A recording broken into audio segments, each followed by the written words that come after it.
এটার নামে হচ্ছে যে কপালের নাম গোপাল।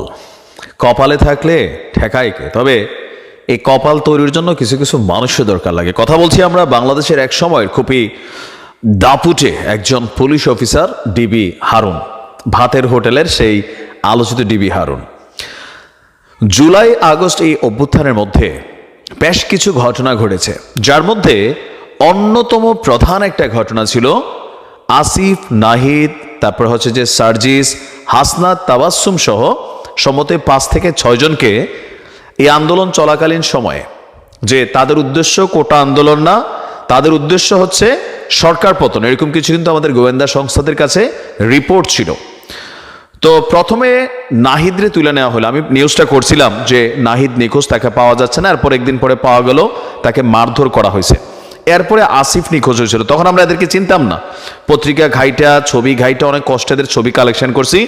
তখন হুইজ আসিফ, সার্জিস, নাহিদ মানুষটা ওইভাবে জানতো না, একাধিক মুখ ছিল। কিন্তু যখন ডিবি হারুন, তার কাছে তথ্য ছিল যে তারা সরকার পতনের আন্দোলন করতেছে, তথ্য কিন্তু সঠিক ছিল, কারণ এখন তো বোঝাই গেছে এটা মেটিকুলাস প্ল্যান ছিল। যাই হোক, তো ওই সময় ডিবি হারুন তাদেরকে তুইলা নেওয়ার কারণেই পরবর্তী সময় আজকে কিন্তু তারা লিডিং এর দায়িত্বটা পাইছে। ডিবি হারুন যদি ওই দিন রহিম, করিম, জব্বার, তারপর হচ্ছে সুফিয়া অথবা আবুল, যাদেরকে ওই দিন তুইলা নিত, তারাই কিন্তু আজকে এই টার্নিং পয়েন্টের মধ্যে পড়ে যেত।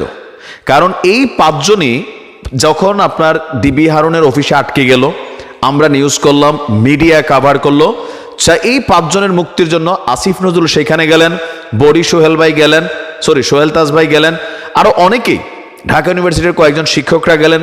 দেশ জুড়ে বিক্ষোভ ক্রিয়েট হলো। তারপর আবার এই ছাত্ররা ডিবি হারুনের অফিস থেকে একটা বার্তা পাঠাইলো যে তারা আন্দোলন স্থিমিত করতে চাচ্ছে বা তারা এখান থেকে সরে যেতে চাচ্ছে। তখন আবার আমরা পাল্টা রিয়েকশন করলাম, তাদের পরিবারকে ডিবি হারুন নিল, ভাতটাত খাওয়াইলো, খাওয়াইয়া বললো যে না, আমাদের সব ঠিক আছে।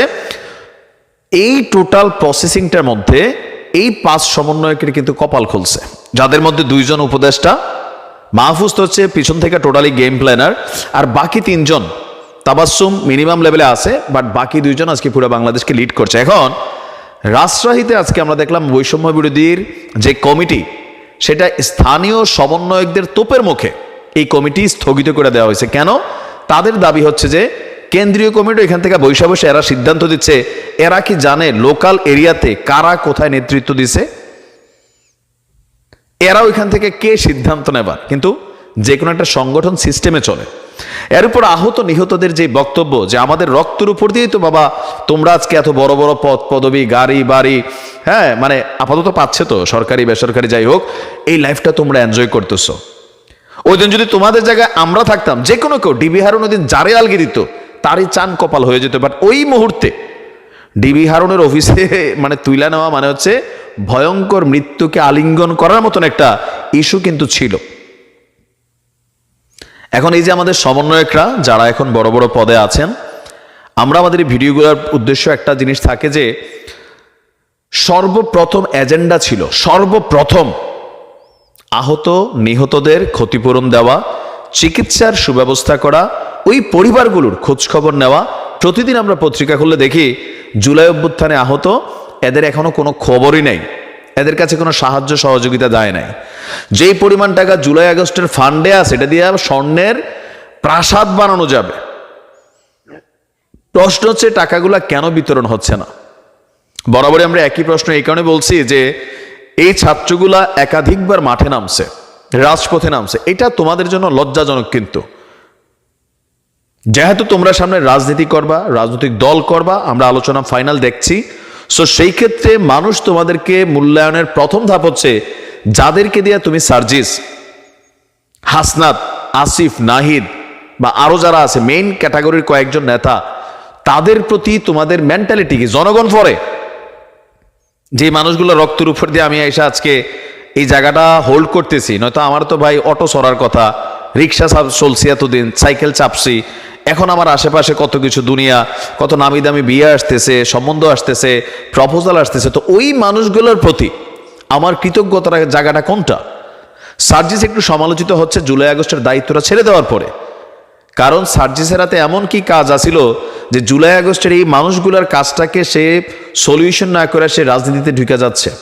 এগুলো তোমাদের জন্য প্রশ্নবিদ্ধ জায়গা তৈরি হচ্ছে। আবার বিভিন্ন জায়গা থেকে ফান্ড অ্যান্ড কালেকশন, সাংবাদিক ইলিয়াস যেসব তথ্য দিচ্ছেন, জিল্লুর ভাই দিচ্ছেন, বদলি তদবির, অনেক কিছুতেই কিন্তু অনেকের পরিবারও নাকি কানেক্ট হয়ে যাচ্ছে। তো এগুলো যখন গণমাধ্যমে আসে, মানুষের কাছে আসে, তখন মানুষের কাছে মনে হয় যে দিন শেষে সবার টার্গেট ক্ষমতা, ক্ষমতায় গেলে মানে সবার চেহারা বদলাই যায়, আর যাদের রক্তের উপর দিয়া যে কোনো কিছু অর্জিত হয় তাদেরকে মানুষ ভুলে যায়। সো রাজনৈতিক দল গঠন করার আগে তোমাদের প্রথম কাজটা উচিত এদেরকে ক্ষতিপূরণ দেওয়া। ক্ষতিপূরণ তো টাকা আছে, এগুলো সুষ্ঠুভাবে বন্টন করা। রাষ্ট্র কি কার্ড দিবে বলছিল, চিকিৎসার কার্ড, এগুলোরও খবর নাই।